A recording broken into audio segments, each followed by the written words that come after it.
Or actually, you know what? We're not playing through this one. You'll just have to see in a different video. Hello, and welcome to Midgard Survivors Dev Diary number 18. So today I'm going to be showing you some of the new mobs that I have added to the game and also some of the new weapons. Since last time I have been doing a little bit of buffing on certain stats, such as the attack speed. It's now implemented, which means that the player will, like when you increase your attack speed, obviously all of your skills are going to increase in speed as well. But yeah, so right off the bat, let's start with the enemies. The first one is the Gutslinger. It's just like an ranged enemy shooter that shoots with the blood projectile. You see, I repurposed this one. I basically just recolored it, but it's fine since they're so small, you don't really see it. This is the blood puddle thingy. I also added, let's scroll down here, the Serpentling, which will be shooting the green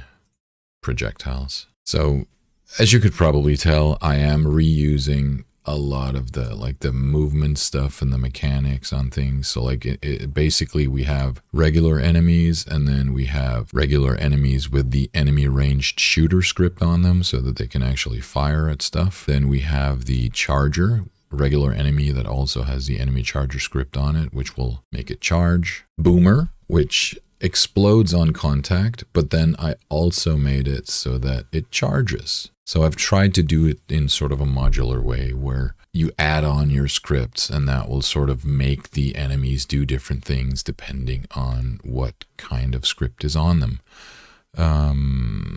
Let's see what else in enemies. Oh yeah, I changed it so that the last wave of enemies basically has, in game terms, unlimited health. I know that 9,999 is not unlimited at the current time. However, it's over 9,000! It will feel like it because these mobs will charge in at like double the normal move speed. They are quite large as well compared to the player. They deal 50 damage. So they will basically just run in and demolish the player, which is intended because I kind of want the game to end at a certain point. You know, in some games you'll see the enemies doing that. And then we have new weapons. We have the Wildling claw. It's basically two claws that come out of the side, and then you upgrade it, and later on you get claws on this side and on top and on the bottom, etc., etc.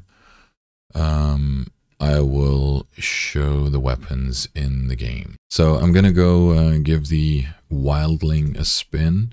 It's not super well tuned yet, so I might get overwhelmed fairly early in the game, but we're going to go snatch as many XP as we can before it gets dangerous. As you can tell, like, they're already kind of closing in on me here. Let me see if I can get up here and prevent them from closing in. Whoop. Those rogues can very, very easily gang up on me because they've got so much more move speed than the others. Okay, you know what? Let's be nice to ourselves and grab the blades just to make sure that I actually make it a little bit farther on this playthrough. Faster cooldown, faster cooldown. Yeah, there we go. Now we're raking in the XP. And then the wolves came and hurt my face. Or actually, you know what? We're not playing through this one. You'll just have to see in a different video. Let's go back and I'll show you one of the other weapons. We will go with the Valkyrie and the Jotun spear. The Shield Maiden also has that spear. So the idea with this spear is that it is, well, it came from a Jotun. And if you know, Jotuns are like the bad guys in Norse mythology. They're like wielders of magic, and they're kind of like trolls and devils in a sense.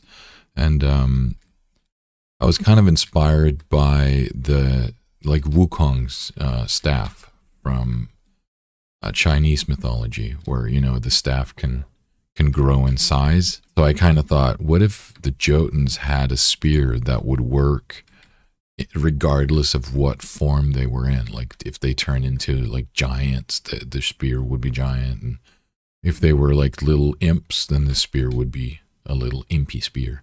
So that's kind of like the thought behind this spear. See, lots of stabby.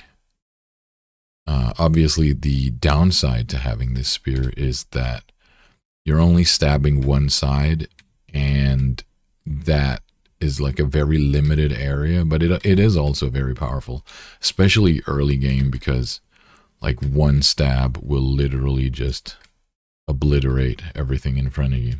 If you like, you can do this sort of swooping mechanism where you, while the spear is out, you sort of move up and down. Like if I do that when the spear is out, I will literally sweep through anything that's in the way.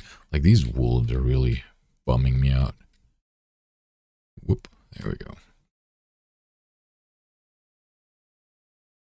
Yeah. Don't worry too much about the balancing. Like right now, it's still prototype stage in a sense, and the balancing is a bit off because I just put in numbers, and I feel like we're being swarmed a bit much by the enemies. Might need to like tone down their movement speed maybe to make it a little bit easier. Like especially with the charging mobs, like they really mess you up as a player. Yeah. So I'm not going to be able to reach the point where I can show you the mobs in action, the new mobs that we added. So with that, I think we're just going to go with thank you for watching. As always, it's been a pleasure. And I hope you'll follow me on this little journey of creating, at least for me, the next Vampire Survivor-like game, Midgard Survivors. Thank you so much for watching. Have a wonderful day, and I'll see you in the next dev journey. Bye!